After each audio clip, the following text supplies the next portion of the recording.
లేకపోతే రేపు పొద్దున్న ఈ సంఘాన్ని మూసేయడమేనా, ఇంకా ఇంతమంది విశ్వాసులు ఇంక వదిలేయడమేనా లోకంలోకి?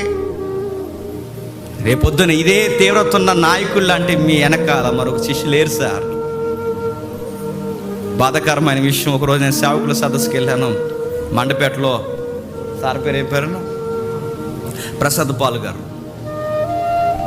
ఆయన చాలామంది సేవకుల్ని ఇక్కడి నుంచి అండమాన వరకు ఎక్కడెక్కడో సేవకులు అందరూ పిలిపించారు. సేవకుల సదస్సునే 500 మంది సేవకులు, 500 మంది సేవకులు. అది సేవకుల సదస్సు కాదు, సభలా ఉంది.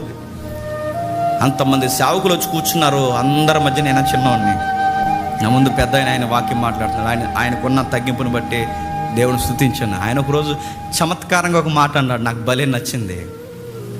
ఈరోజు సంఘాలు ఎలా ఉన్నాయో తెలుసా? నాకు కూతురు పుట్టింది, నెక్స్ట్ ఎవరు పుడతారో తెలియదు. కూతురు పుడతారు, కొడుకు పుడతారు, మళ్ళీ కూతురే పుట్టింది అనుకోండి, మళ్ళీ కొడుకు పుడుతుంది, బై గాడ్ గ్రేస్, మళ్ళీ కూతురు